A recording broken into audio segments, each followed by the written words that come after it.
Welcome to Lightning Author Talks. This segment is produced by Mackay Regional Council Libraries. My name is Robin and I'll be your host for this series of chats where we introduce you to the region's local authors. We'll get to meet the author behind the book and learn to know what their inspiration is in writing their book. Firstly, before we begin, I would like to respectfully acknowledge the traditional custodians of the land, the Yuwi people, and pay our respects for elders past, present and young emerging leaders. We also extend our acknowledgement to all Aboriginal members of the Birri Nation. It gives me great pleasure to introduce Dr. Anne Butcher at Lightning Author Talks. Dr. Anne is the author of I Ruined My Life, or So They Said, which is a very raw and open memoir of her own life. From a very young age, she has approached life with strength and sheer determination to overcome challenges presented on life's journey to achieve her personal goals. In the shadows where understandably some may crumble under the weight of such challenges, Anne has pushed forward, giving it her best, a story which will leave every reader amazed.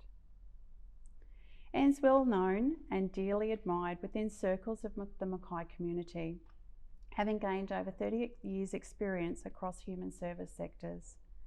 Recently retired, her days are now filled with public speaking engagements as an inspirational and motivational speaker, promoting others to follow their dreams to reach their personal best. She is particularly passionate in supporting women and girls overcoming life's challenges to reach their full potential. And I extend a very warm welcome to Lightning Author Talks. It's a pleasure to have you here today. Oh, thank you, Robin, and it's a pleasure for me to be here as well. Thank you. To start with, would you please share your journey of becoming an author? We focus on the book so much, but we're interested to know what actually inspired you to write this book and what was the need that you wanted to tell your own story?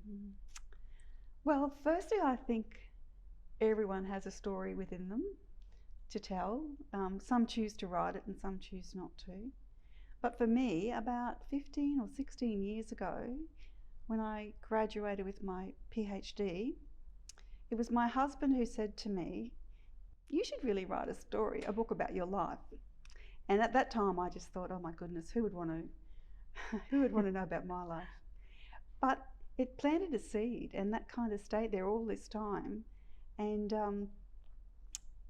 And it just sort of germinated, I suppose, and it took that amount of time, and also the fact some events occurred. So there was a visiting publishing company that came to Mackay in October of 2019, and because this idea was in the back of my mind, and I decided I should go and look into this a little bit further, still not being sure whether I would actually do it or not.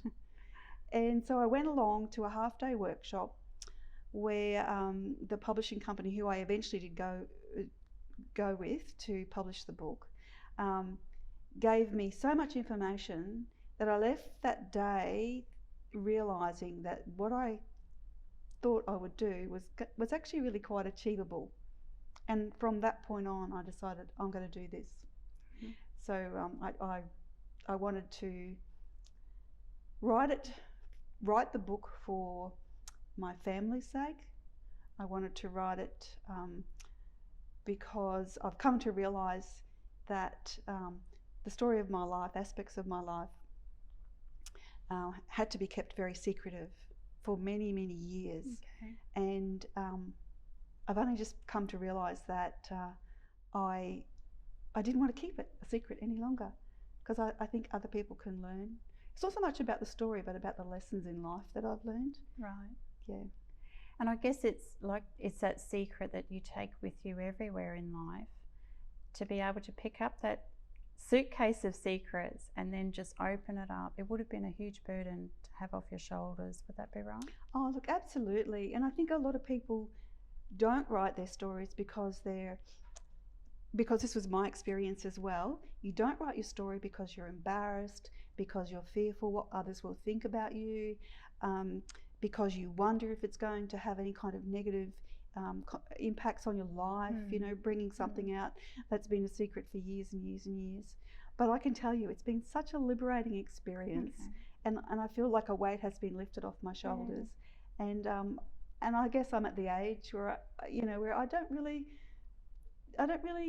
care. You know, if someone thinks ill of me as a result of me telling my story, well, that's a shame, but I can't do anything about that. So I decided to write it, and I'm so glad I did. I'm glad that you did actually write this story too, and I have read your book, and you took me on a complete journey. I shared the highs and lows, the way that you've written your story, just very simplistic and very straightforward. I was on that roller coaster with you. I'm getting goosebumps just talking about it again. But to share your life and what you experienced in a very different era as well. Absolutely, because I grew up in the 60s and 70s, and it was a very different world back then, particularly for girls and women, compared to what girls and women can do today, which is wonderful. But back then there were so many more restrictions on what you could do because you were female, because you were a girl. So I do write about that in the book, and it was a really interesting journey for me to go on and reflect on all of those times in some depth, to be able to draw on those emotions that I felt at that time and to write about that in the book. And it's really lovely. I've had a number of people women who've read it, who've said to me that they did go on this journey of highs and lows, and they laughed and they cried, and they related to it in many ways. And it's just been so rewarding to know that it's been able to be hopefully in some ways motivational or even inspirational for other women, to show that you can overcome really significant adversity in your life and still go on to achieve your dreams and goals. And that's the message of the book, really. It is. I was reading a certain part of the book where you were explaining that you had a young family and you were studying and you were trying to get your work done and trying to put yourself forward a little bit in that. I was having a rough week that week, just with personal experiences, and I was reading your challenges that you were facing that in the book, in that section about raising your young family and studying and working and providing for the family, etc. And I thought, here's your motivation. Get up, stop feeling sorry for yourself, for me, and move forward. And I guess as women, we don't put ourselves forward enough. I think we just need that encouragement from other women around us. And many generations ago, you've reflected on that. And here we are today doing the same aspect of not quite putting ourselves forward. Yeah, look, absolutely. And that was one of the most difficult things to overcome, even in writing the book, because you're really putting yourself out there, saying, well, you look at me, almost. So, and doesn't sit comfortably. It's not something that we, as a culture, and women in particular, who are always sort of supporting family and partners and always putting others first. It's not something that we generally do for ourselves, but I think we should do that more often, and just be accepting of the achievements that we've been able to attain, no matter what they are. It doesn't have to be studying, it doesn't have to be working, it could be raising a family and they all grow up to be healthy, functional citizens. It could be anything. When I was writing about those years of my life, I did look back and think, how on earth did I do all that? But I just remember that it was just what I did, and I just kept. I was very regimented with my, time management and organising children and my husband, and everything was fine tuned, but it just worked. It just worked. But now I'm the age I'm at, and I look back on that, and I do think, how did I do all that? And that's why that particular chapter, I thought, it felt like my life as an octopus, because I was trying to do everything, but somehow or other, I got through it. Here we are today. That's right. Now, we've touched on it a little bit, from the idea and the concept of your book to having the book here in front of us, published, and you're a motivational, inspirational speaker. Did you ever feel that it would go this far? Oh, never. No. So what I've learned, so this whole writing a book and publishing a book, it's been such a journey. I have learned so much. so much more than I ever anticipated I could ever learn. So when I sat down to write the book, the end goal was I would have a book written. That was, and then that particular, goal would have been achieved. No, I've learnt through the publishing company, the book's the beginning. Oh. So you write the book, Yeah. and then because of my life lessons, things that I've learned, I've now realised through the working with the publishing company that those are the key points that might be of assistance to other people who are at different stages of life working through their journey. So that led me then to think about, well, how can I support other women and girls in particular? What can I do from what I've learned through my life's journey and the lessons that I've learned? How can I impart that knowledge, or how can I support and encourage and motivate and hopefully inspire those others? And so looking at event speaking is one way that I've decided to move in that direction. And I've been really fortunate because I was asked just recently at International Women's Week to speak at events locally and out in the mining community. And I feel I'm very fortunate to have the opportunity to do just that, to actually be a motivational speaker. Yeah, that's fantastic, Anne.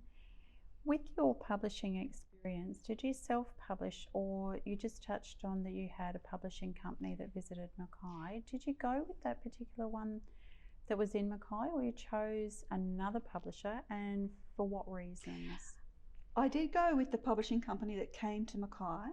I think because I actually got a chance to sit down with them and talk to them face to face, and got a sense of that particular publishing company and the people that were the directors of it and running it. It's a small publishing company, Ultimate 48 Hour Author publishing company, and they made a lot of promises about being able to provide a lot of support throughout that journey.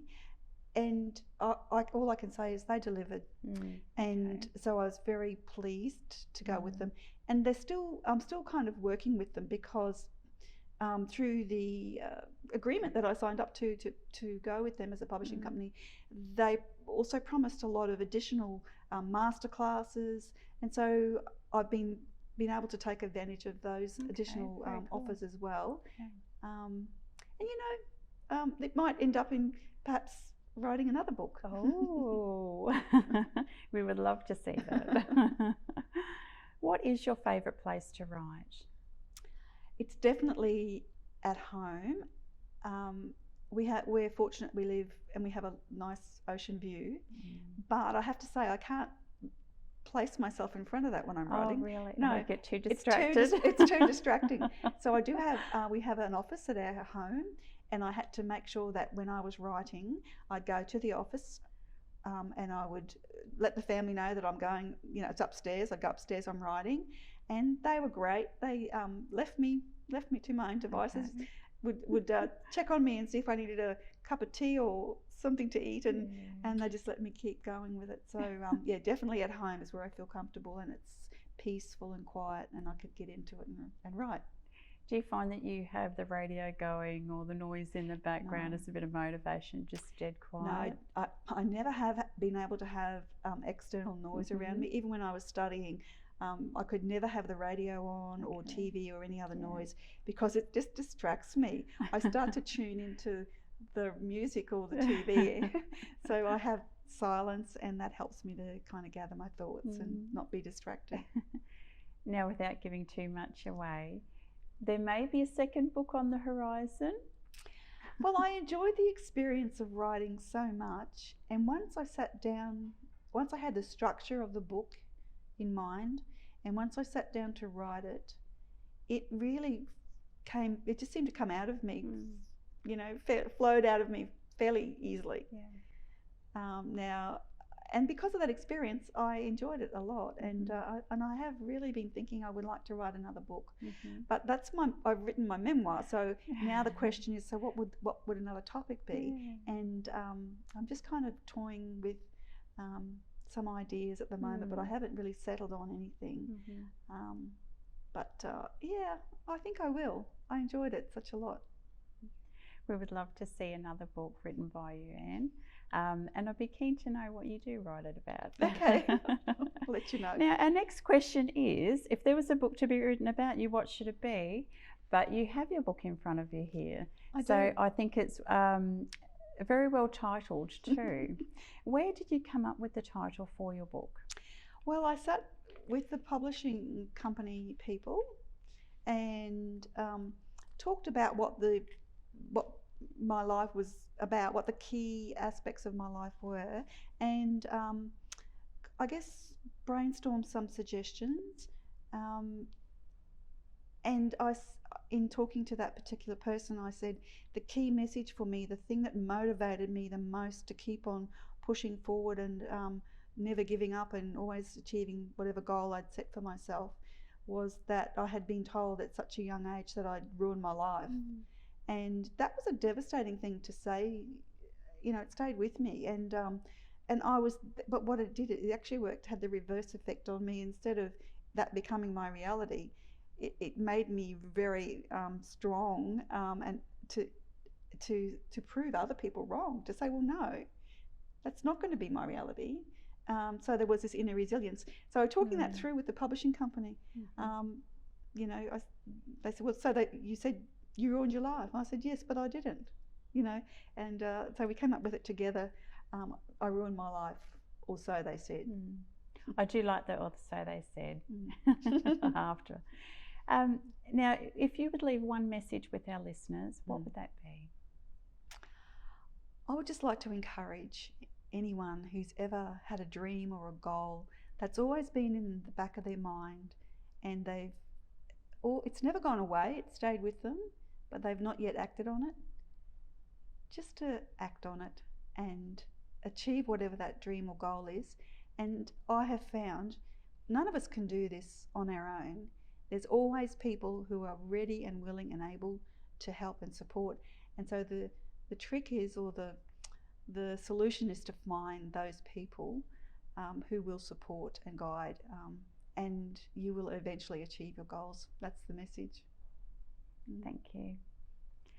And we do thank you very much for joining us today. It has been an absolute pleasure to feature you on Lightning Author Talks. I've thoroughly enjoyed the experience with meeting with you and discussing your book with you. We do wish you all the very best for the future. Thank you so much for joining us. Oh, thank you so much. And it's been such an honour to be able to come along and talk about my book, and to meet you, Robin. And I just thank you and Mackay Regional Council so much for the support that you've given to me. Thank you, pleasure. Viewers, we do hope that you've enjoyed this interview with Dr. Anne Butcher. We hope that you'll tune in for our next interviews. Thank you very much. Until next time, happy reading.